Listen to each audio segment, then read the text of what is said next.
Hello guys, Radhe Radhe. तो GS coaching classes में आपका मोस्ट वेलकम। आज का हमारा चैप्टर रहेगा पुष्पीय पादपों में लैंगिक जनन। पुष्पीय पादपों में लैंगिक जनन। तो देखिए, यदि अगर आप भी यूपी बोर्ड 2026 में टॉपर बनना चाहते हो तो इन्हीं नोट्स को फॉलो करके आप टॉपर बन सकते हो। पीडीएफ पाने के लिए आप मेरे को कमेंट या मैसेज कर सकते हैं। तो चैप्टर नंबर रहेगा पुष्पीय पादपों में लैंगिक जनन। चैप्टर 1 पुष्पीय पादपों में लैंगिक जनन। तो चैप्टर 1 है पुष्पीय पादपों में लैंगिक जनन। तो सबसे पहले हमारा अध्याय नंबर 1, यहाँ पे 2 डाल दिया 1। तो पुष्पीय पादपों में लैंगिक जनन। हेडिंग है पुष्प। पुष्प क्या है? पुष्प यह पौधे का सबसे सुंदर एवं आकर्षक भाग होता है। वैज्ञानिक दृष्टि से पुष्प पौधे का लैंगिक जनन स्थल है जिससे फल तथा बीजों को प्राप्त किया जा सकता है। ये हो गई पुष्प। पुष्प की हेडिंग।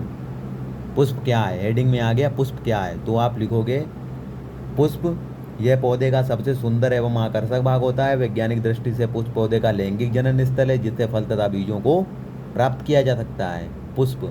फिर निषेचन से पूर्व पुष्प की संरचना कैसी होती है? तो देखिए, निषेचन से पूर्व पुष्प के मुख्य 4 भाग होते हैं। नंबर 1 बाह्य दलपुंज, नंबर 2 दलपुंज, नंबर 3 पुंमंग, नंबर 4 जायांग। बाह्य दलपुंज को हम काइलेक्स कहते हैं, दलपुंज को हम कोरोल्ला कहते हैं और पुंमंग को एंड्रोसियम कहते हैं। जायांग को जाइनोसियम कहते हैं। ठीक है, तो बाह्य दलपुंज यह पुष्प का पहला चक्र होता है। बाह्य दलपुंज यह पुष्प का पहला चक्र होता है जो कलिकावस्था में पुष्प के विभिन्न भागों की सुरक्षा करता है तब पुष्प के खिलने के बाद उसे व्यवस्थित रखता है। दलपुंज यह पुष्प का सबसे आकर्षक भाग होता है। इसका निर्माण अनेक दलों के मिलने से होता है। तो मैंने हेडिंग आपको करवा दी पुष्प। पुष्प करा दी। और ये निषेचन से पूर्व पुष्प की संरचना। निषेचन से पूर्व पुष्प के मुख्य 4 भाग होते हैं। तो बाह्य दलपुंज, दलपुंज, पुंमंग, जायांग। तो बाह्य दलपुंज करा दी, दलपुंज करा दी, बाह्य दलपुंज, दलपुंज। अब आगे हम देखते हैं पुंमंग और जायांग। कलरफुल नोट्स हैं गाइज। अगर आप भी परचेज करना चाहते हैं तो बिल्कुल फ्री में आपको मैं प्रोवाइड कराऊंगा। ओके। तो पुंमंग। पुंमंग यह पुष्प का तीसरा चक्र है जो नर जननांग है। इसका निर्माण अनेक पुंकेसरों से मिलने से होता है। जायांग यह पुष्प का चौथा चक्र है जो मादा जननांग है। यह एक अंडपी तथा बहुअंडपी हो सकता है। पुष्प में बाह्य दलपुंज, दलपुंज सहायक, पुष्प में बाह्य दल तथा दल सहायक अंग होते हैं। पुंकेसर और जायांग आवश्यक अंग होते हैं। पुंकेसर। तो 4 हेडिंग हो गई है, दलपुंज, बाह्य दलपुंज, पुंमंग, जायांग। अब है पुंकेसर। इम्पोर्टेंट हेडिंग है पुंकेसर। 2 नंबर में आएगी यूपी बोर्ड में अगर आएगी तो पुंकेसर क्या है? अगर चित्र बनाने को आएगा तो 3 नंबर में ये है चित्र पुंकेसर का। ऐसे बना देना आप। ये परागकोश, नीचे वृत्तंत्र। तो पुंकेसर। पुंकेसर। पुंकेसर। पुंकेसर प्रत्येक पुंकेसर में एक लंबा वृत्तंतु होता है जिसके ऊपर एक थैलीनुमा संरचना होती है जिसे हम परागकोश कहते हैं। प्रत्येक परागकोश 2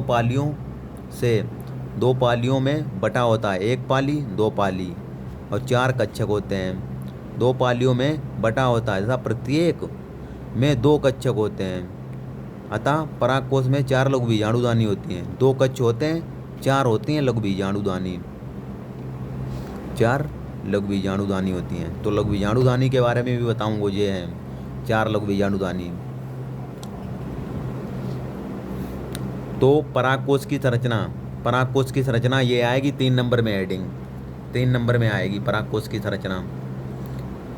यूपी बोर्ड 2026 में मोस्ट इम्पोर्टेंट है ये परागकोश की संरचना। तो परागकोश की संरचना आएगा 3 नंबर में। क्या नंबर में? 3 नंबर में UP board, UP BOARD UP board में आएगी तो 3 नंबर में आएगी ये यूपी बोर्ड।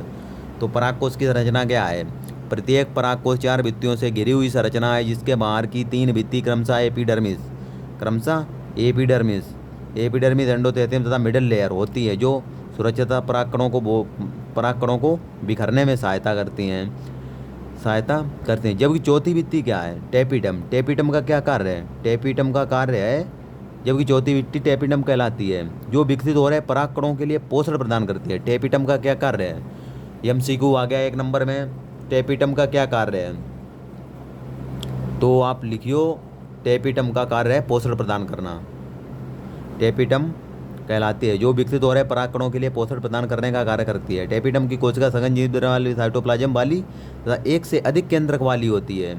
तो गाइस देखिए, मैंने यूपी बोर्ड 2024 में बायो सब्जेक्ट में 70 में से 63 मार्क अचीव किए थे। और आप भी अगर बायो में टॉपर बनना चाहते हो तो इन्हीं नोट्स को फॉलो करके आप भी बन सकते हो। मैं आपको सारा कंटेंट प्रोवाइड कराऊंगा ऐसे ही इसी के माध्यम से।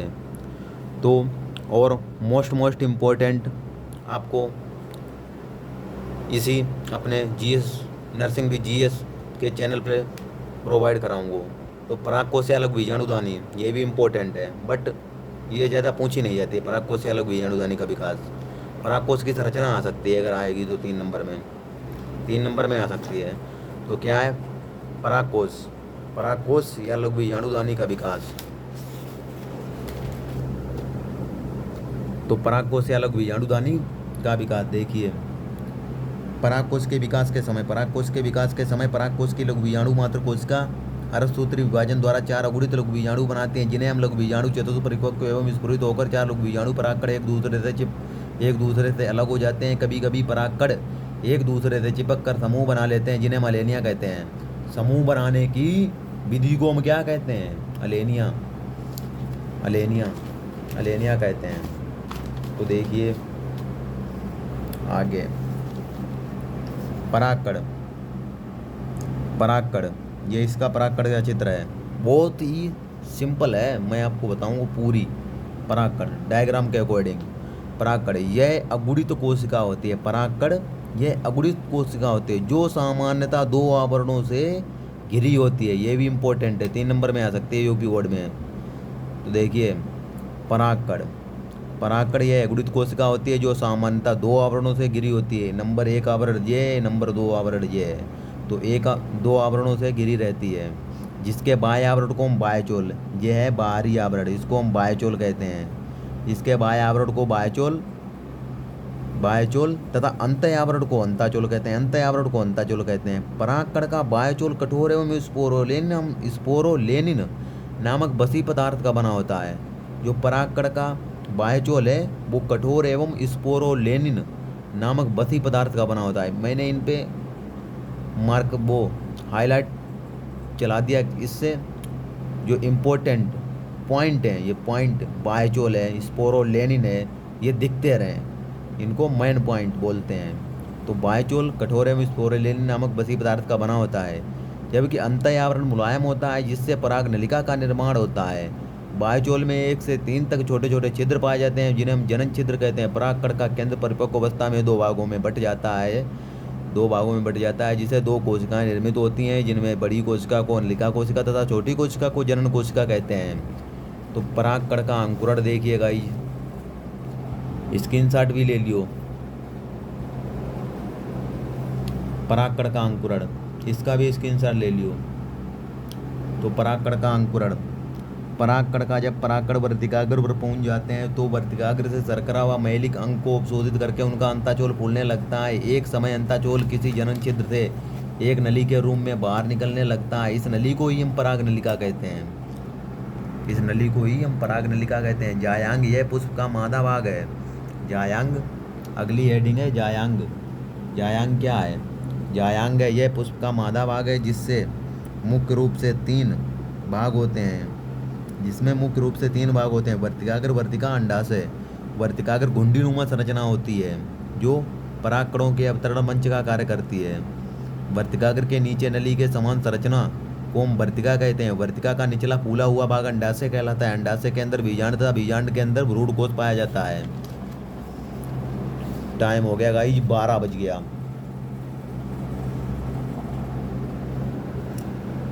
प्रत्येक बीजांड, देखिए बीजांड, बीजांड ये भी आ सकते हैं यूपी बोर्ड में, इम्पोर्टेंट नहीं है फिलहाल, इस पे MCQ आ सकता है। तो बीजांड, प्रत्येक बीजांड एक वृंत द्वारा जुड़ा रहता है। प्रत्येक बीजांड एक वृंत द्वारा जुड़ा रहता है, जिसे हम बीजांड वृंत कहते हैं। बीजांड वृंत के बीजांड वृंत कहते हैं। प्रत्येक बीजांड एक वृंत द्वारा जुड़ा रहता है, जिसे हम बीजांड वृंत कहते हैं। बीजांड वृंत कहते हैं। बीजांड वृंत के जिस स्थान पर जुड़ता है उसे बीजांड वृत्त, बीजांड के जिस स्थान पर जुड़ता है उसे हम आइलम कहते हैं। बीजांड का अधिकांश भाग मृदुकी कोशिकाओं का बना होता है, जिसे हम बीजांड काय कहते हैं। बीजांड काय एक या दो आवरणों से द्वारा ढका रहता है, जिसे क्रमशः बाह्य आवरण तथा अंत्य आवरण कहते हैं। आवरणों में एक छिद्र पाया जाता है, जिसे हम बीजांड द्वार कहते हैं। बीजांड द्वार के ठीक विपरीत दिशा में एक निभाग होता है। बीजांड के मध्य में एक तैलीनुमा समान संरचना होती है, जिसे हम भ्रूण कोश कहते हैं। भ्रूण कोश, ये बीजांड का ही चित्र है, देख लियो ऊपर वाला।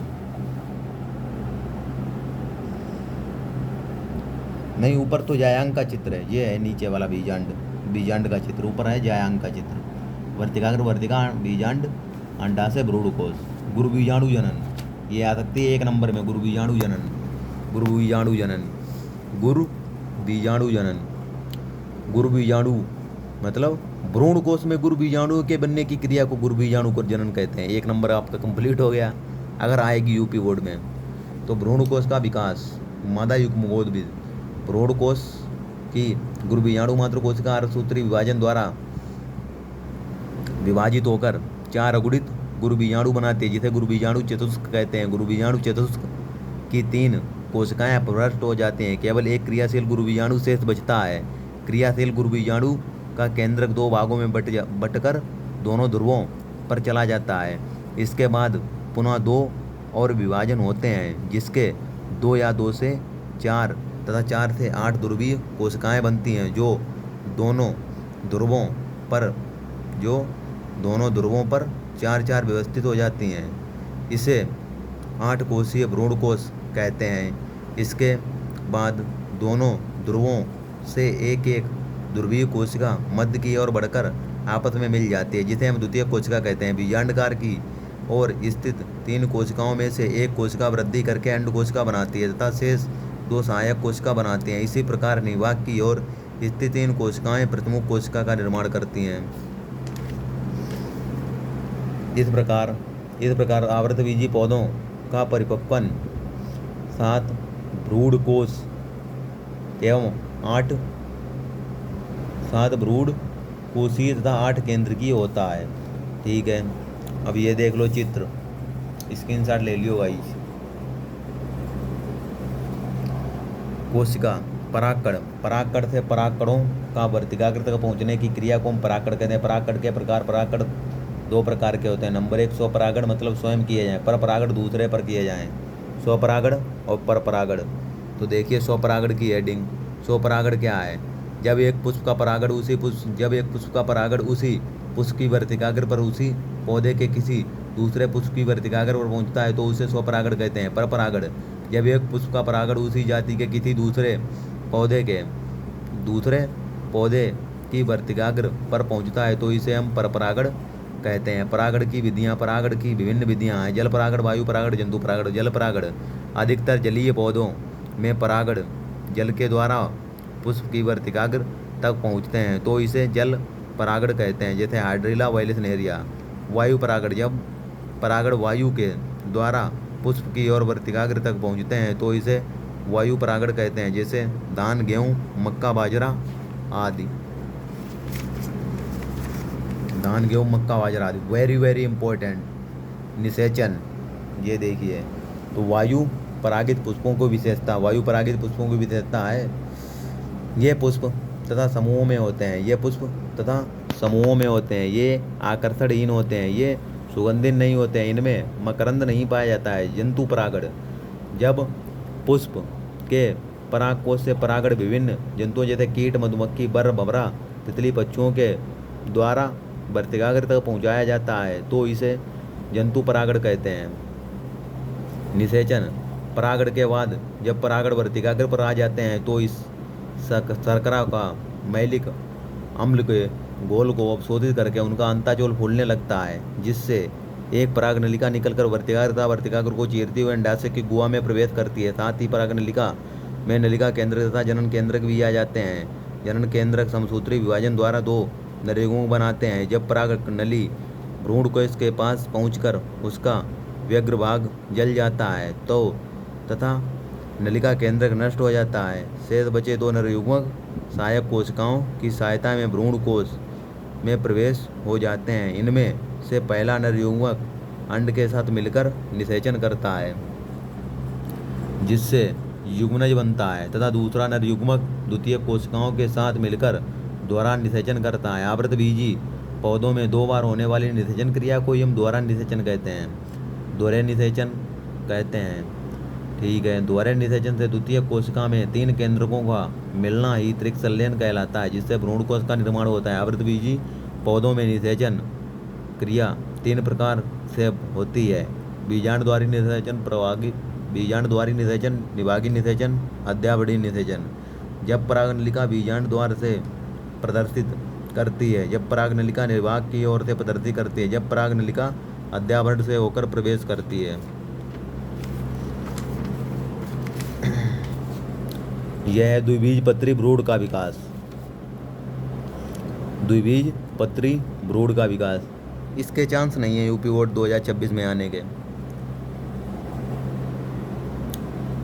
निषेचन, निषेचन के बाद युग्मनज कोशिका वृद्धि करके अनुप्रस्थ विभाजन द्वारा 2 भागों में बट जाता है, जिससे एक निलंबक कोशिका तथा दूसरी भ्रूणीय कोशिका बनती है। निलंबक कोशिका बार बार विभाजित होकर 6 से 10 कोशीय निलंबक बनाती है। निलंबक की एक कोशिका चूसक कोशिका का निर्माण करती है तथा साथ ही साथ भ्रूणीय कोशिका भी 2 लंबवत विभाजन द्वारा 4 कोशीय बाल भ्रूण बनाती है, जिसमें एक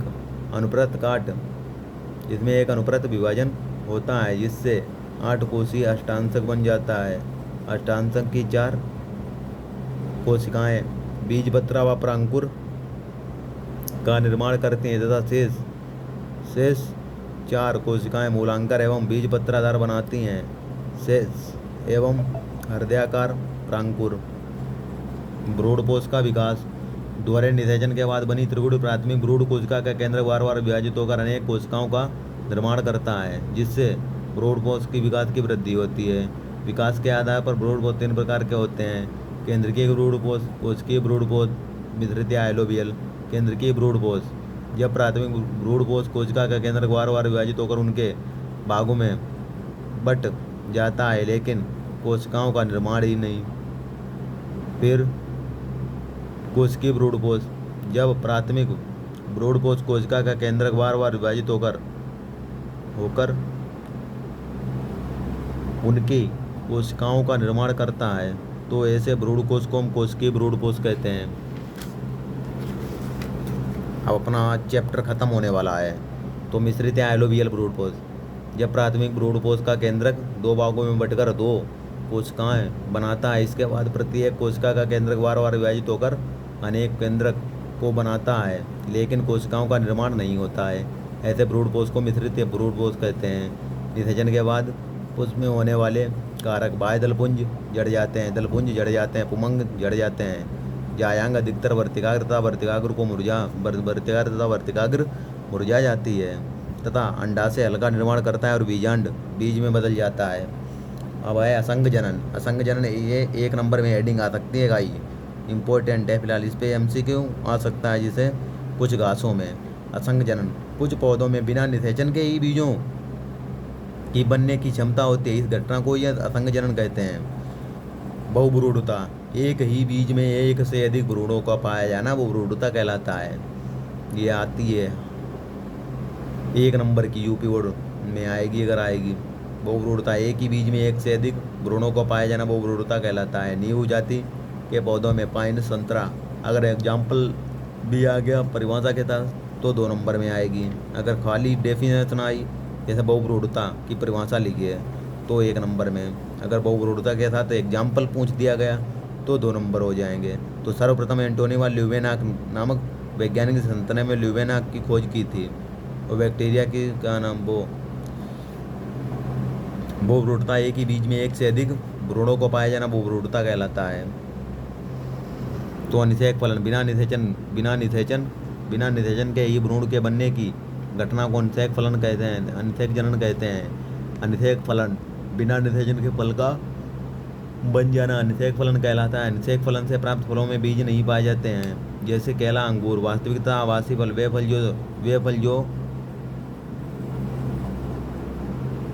फल जो जायांग के अंडाशय से विकसित होते हैं वास्तविक फल कहलाते हैं, तथा जो कल फल अंडाशय के अलावा पुष्प के किसी अन्य भाग से बने होते हैं, ऐसे फल को हम आबागी फल कहते हैं। तो गाइस ये है मेरा चैप्टर नंबर 3 मानव जनन। इसको चैप्टर नंबर 2 मानो। चैप्टर नंबर 2 देखिए कलरफुल नोट्स। ये सारे कलरफुल नोट्स हैं। अगर आप भी यूपी बोर्ड 2026 में टॉपर बनना चाहते हो तो इन्हीं नोट्स को फॉलो करके आप भी अच्छे नंबर अचीव कर सकते हो। देख लो, ये मानव जनन, बृहद, आदि बृहद, शुक्राशय सेशन, ये कल टॉपिक रहेगा ये वाला मानव जनन। आज है हमारा चैप्टर नंबर 1 पुष्पीय उपाधि में लैंगिक जनन। देख लीजिए गाइज, ऐसे नोट्स मिलेंगे आपको, कलरफुल नोट्स, सारे के सारे कलरफुल नोट्स हैं। फिर इधर आ जाएगा चैप्टर नंबर, और यह जनन स्वास्थ्य में कलरफुल सब मेरे हाईलाइट किए हुए हैं। इतना रिवीजन किया तभी तो 2024 में 17 में से 63 मार्क अचीव कर पाए थे। सब इम्पोर्टेंट है। पात्रीय निषेचन IVF इन विट्रो फर्टिलाइजेशन, इसकी फुल फॉर्म है IVF इन विट्रो। बांध्यता या बांझपन, गर्भधारण, यौन संचारित रोग के संक्रमण, यौन संचारित, ये सब हेडिंग हैं। जीव निषेचन, कृत्रिम वीर्य सेचन, कोशिकीय शुक्राणु निक्षेपण, सरोगेट मदर। इधर ये अनुवांशिकी है, फिर अनुवांशिकता की खोज। तो आज का हमारा टॉपिक यही रहेगा।